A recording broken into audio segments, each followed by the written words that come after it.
복된 하루가 되시기를 간절히 축원을 드립니다. 오늘은 다니엘서를 드디어 시작하게 되는데요.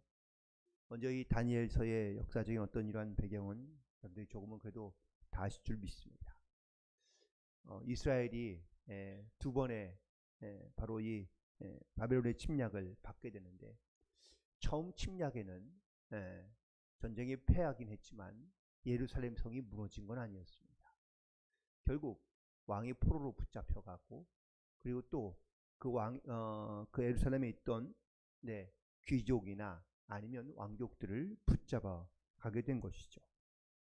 그게 붙잡아간 이유는 여러 가지 많은 이유가 있긴 하겠지만, 그 바벨론 왕의 통치 개념과도 역시 연결되어 있다고 말할 수 있습니다.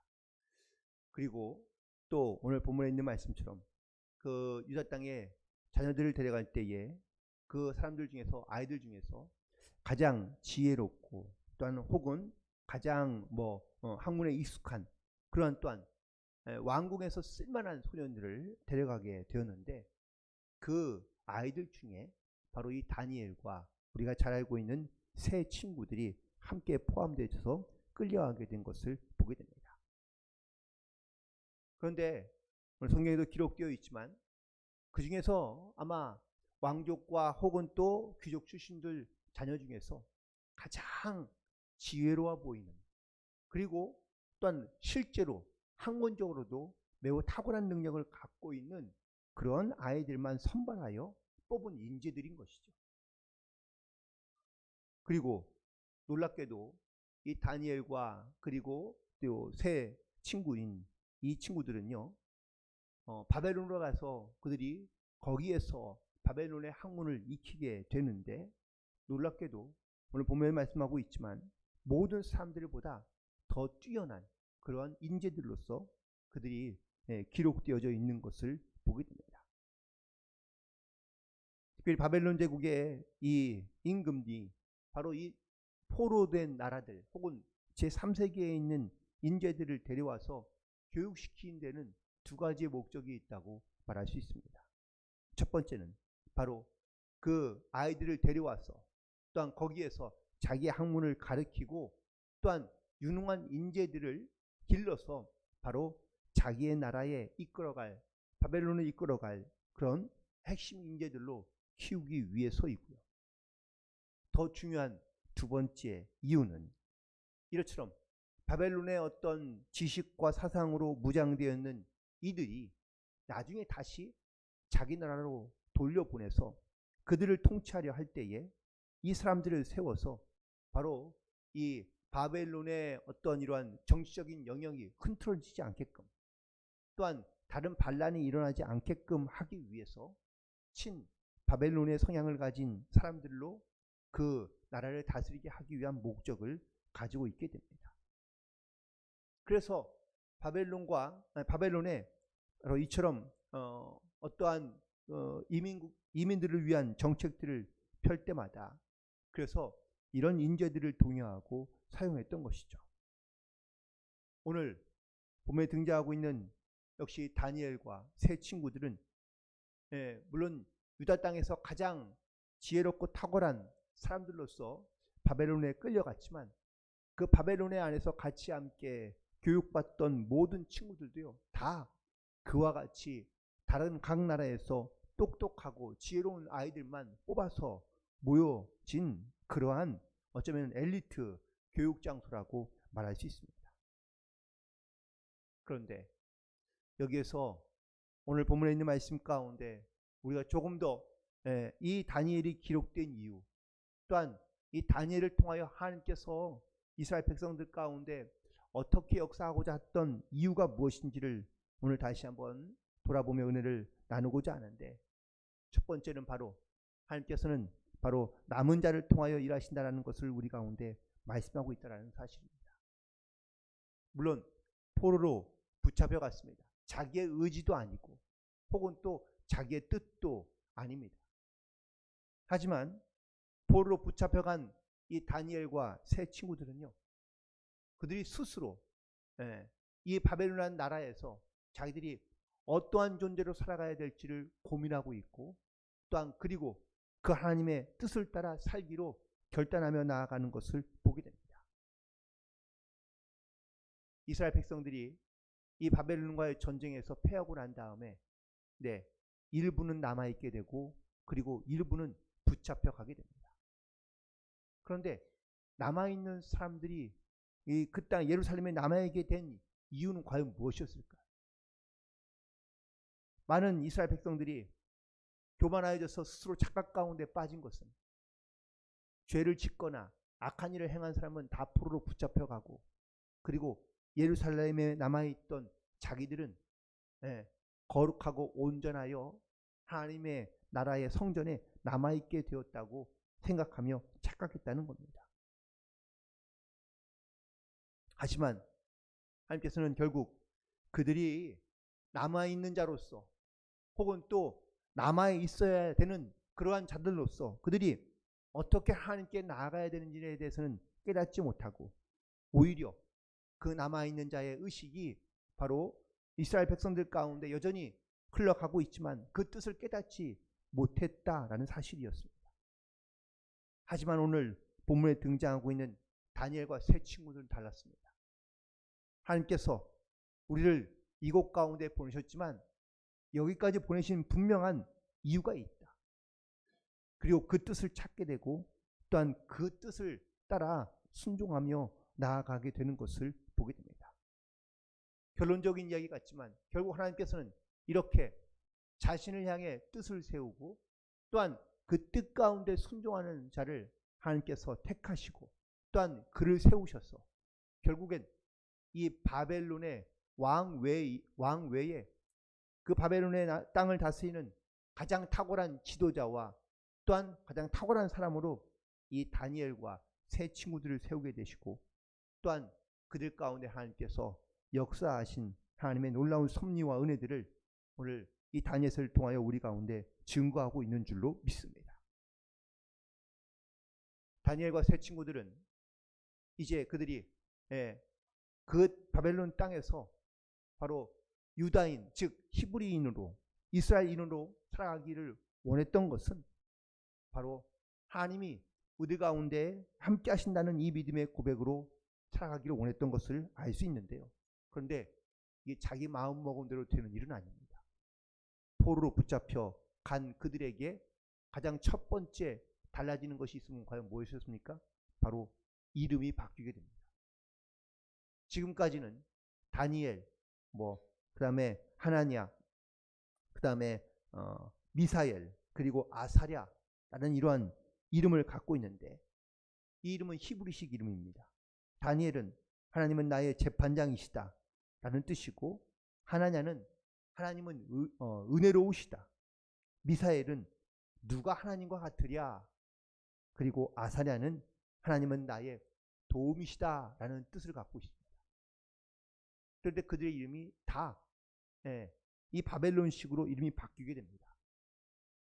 다니엘은 벨드사살인데 이 벨드사살은 그 당시에 바벨론의 신 중에 가장 큰 신 중에 하나였던 벨이라는 신이 있는데 벨 신이요 내 생명을 보존하소서 라는 이란 의미고 사드락은 아쿠라는 달의 신이 있는데 아쿠의 명령을 따르는 자라는 뜻이고 메삭은 아쿠 같은 분이 어디 있으랴 라는 뜻이며 아벤느고는 또 다른 신인 느보라는 신이 있는데 나는 느보 신의 종이다 라는 의미를 갖고 있다고 합니다. 이처럼 자기가 하나님을 섬기는 자 또한 하나님의 백성으로 살아가기를 뜻을 정하거나 혹은 또 방향을 정하였지만 이것이 자기의 뜻대로 흘러가지 아니하고 그들의 이름이 바뀌게 되는 이러한 엄청난 일을 경험하게 됩니다. 하지만 우리가 세상에 살다 보면 늘 이런 일을 경험하는 것 중에 하나가 내가 신앙을 지키고자 하고 내 믿음을 지키고자 하면 내 신앙의 마지노선을 우리가 딱 경험하게 될 때가 있습니다. 내 나름대로 내가 여기서부터는 내 산 가운데 따라가지 아니하고 혹은 또 어떤 친구들을 따라가지 않고 내가 이것만큼은 내가 여기만큼은 내가 신앙인으로서 내가 지켜야 될 신앙의 마지노선이 다 있다는 것이죠. 오늘 본문에서 다니엘과 세 친구들도 자기 신앙의 마지노선을 정하게 됩니다.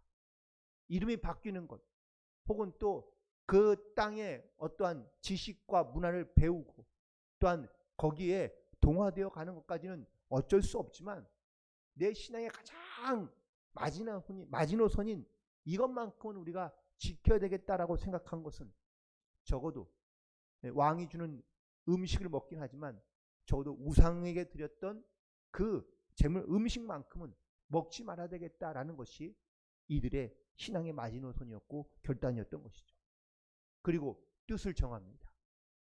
그리고 뜻을 정하고 난 다음에 환관장에 나아가 이야기합니다. 그들이 음식을 먹지 않는 이유는 첫 번째는 율법에서 정하고 있기 때문입니다. 피가 섞인 고기를 먹지 말라는 하나님의 말씀이 있었기 때문에 그들은 그래서 이 고기를 먹지 않는 것이죠. 더 중요한 것은 영적인 의미입니다. 이 고기를 먹고 나면, 우상에게 바쳤던 고기를 먹고 나면 바로 그 어떤 영적인 영향력이 그들 가운데 미칠까, 자기들을 그래서 이 바벨론의 어떤 영적인 사상 가운데 혹은 또 육적인 어떤 이런 음식으로 인해서 그들이 스스로 길들여지거나 혹은 또 거기에 그들이 따라갈 수 있을 수밖에 없을 것을 염려한 그 신앙의 마지노선을 그들이 결단하고 그리고 환관장에 나아가 요구했던 것을 보게 됩니다. 여러분, 배에 물이 들어오면 어떻게 될까요? 처음에는 물을 떠내면 괜찮아지겠지만 그 물이 점점점 차면 그 배는 가라앉고 맙니다. 신앙도 마찬가지입니다. 내 신앙의 마지노선을 정해놓고 우리가 그것을 철저하게 지키지 않으면 어떻게 될까요?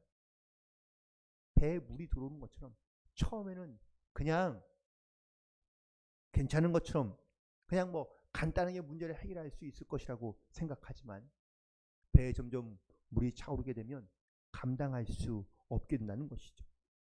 그래서 우리 신앙에는요, 반드시 우리가 지켜야 될 영적인 마지노선이 있습니다. 그건 누가 강요하거나 혹은 또 누가 말해서 되는 것이 아니라 자기 스스로가 지켜야 될 영적인 마지노선인 것이죠. 그래서 다니엘과 세 친구들은 결단합니다. 그들 나이가 별로 매우 어린 10대 나이였지만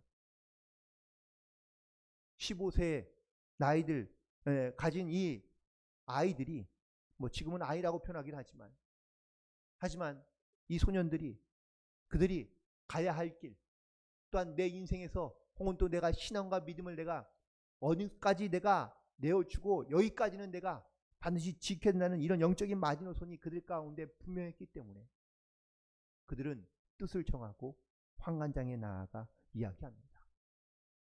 여기서 우리가 조금 주목해야 될 부분은 바로 환관장입니다.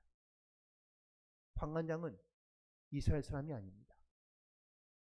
그리고 그는 왕의 환관장으로서 왕의 눈치를 보고 또한 어떤 왕의 심기를 건드리지 말아야 되는 그러한 상황 가운데 놓여 있는 사람입니다.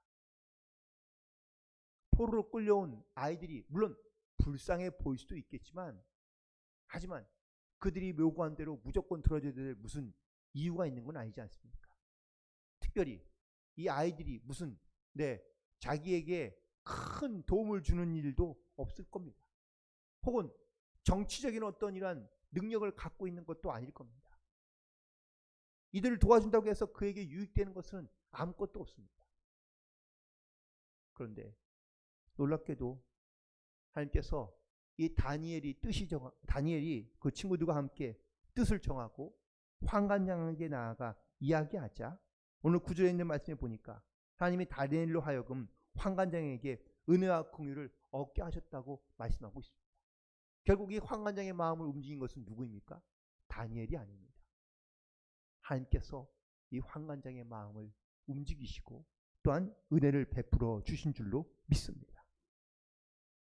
결국 이 환관장은요, 다니엘에게 무언가를 기대하며 혹은 또 이 다니엘에게 어떤 궁일한 마음을 하나님께서 허락해 주셔서, 쉽게 말해 뭐 좋은 마음 혹은 불쌍해서 도와주고 싶은 그런 마음을 말하는 것은 아닐 겁니다. 물론 이런 마음이 이 환관장에게 있긴 했겠지만 결국 그의 마음을 움직이게 하신 것은 하나님이시라는 사실을 다시 한번 깨닫게 됩니다. 여러분, 왕궁이 과연 어떤 곳일까요?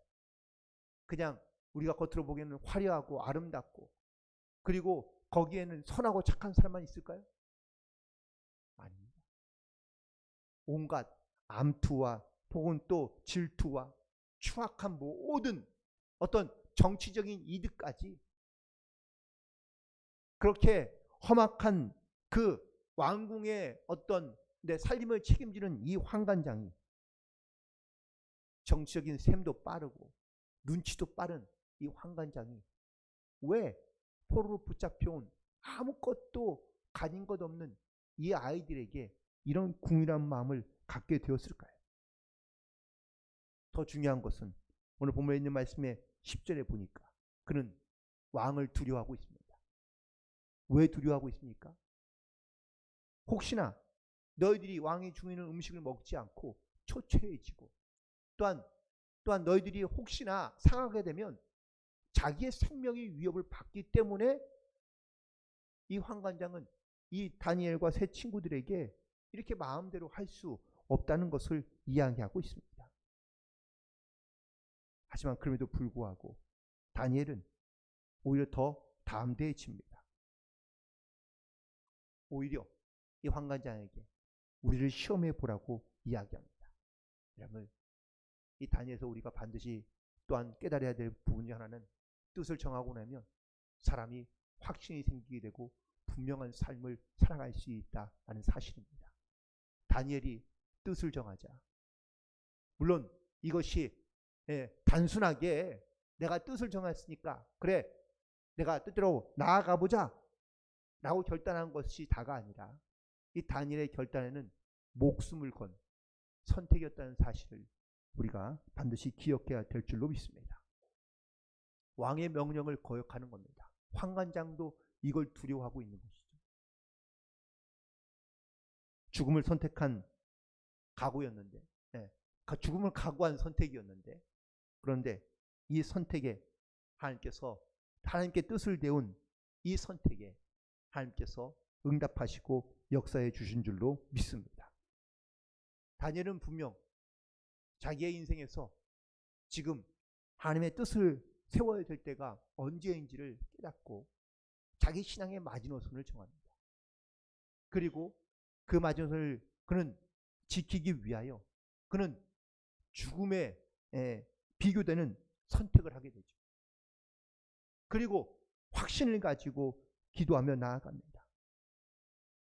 이러한 하나님께 뜻을 정해놓은 이 선택과 결단에게 하나님께서는요, 환관장에도 은혜와 긍휼을 베푸시고 또한 이 다니엘에게도 그 음식을 먹고도 그의 표정이나 아니면 얼굴이 환해지고 더 나아질 수 있도록 하셨을 뿐만 아니라 더해서 하나님께서는 이 다니엘과 세 친구들에게 더 많은 지혜와 학문을 주셔서 다른 사람들이 그들을 따라오지 못할 정도로 또한 비교될 수 없을 정도로 하나님께서 그들의 외모뿐만 아니라 그들의 또한 지혜와 지식과 또한 그들의 영적인 상태까지도 하나님께서 이 다니엘과 세 친구들에게 역사해 주신 줄로 믿습니다.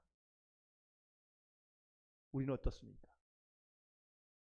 우리도 세상에 살아가면서 우리가 세상 가운데 혹은 세상의 어떤 이런 말이나 혹은 상황 가운데 우리가 이리저리 휘둘리는 인생을 살고 있습니까? 아니면 내가 하나님께 뜻을 정하여 어떠한 상황에도 흔들리지 않냐면 내 신앙의 마지노선을 분명하게 정하고 확신과 믿음을 가지고 나아가고 있습니까? 물론 우리가 다니엘과 같은 상황은 아닐지라도 우리도 다니엘과 같은 이 믿음을 가지고 나아갈 수 있게 되기를 간절히 소망합니다. 각자의 자기에게 주어진 각자의 위치나 혹은 또 삶의 자리에서 내가 분명히 지켜야 될 영적인 마지노선이 무엇인지를 반드시 결단하며, 그리고 내가 주님의 말씀과 뜻대로 살아가는 이 순종으로 우리의 뜻을 정하고 나아가면 하나님께서 반드시 도우시고 역사하시며, 또한 우리를 통하여 하나님의 또 영광이 나타나는 귀한 믿음의 증거들이 우리의 삶에서 나타나게 해 주실 줄로 믿습니다. 오늘도 그런 은혜가 있기를 간절히 소망하며 믿음으로 승리하는 복된 하루가 되시기를 주님의 이름으로 간절히 축원을 드립니다. 기도하시겠습니다.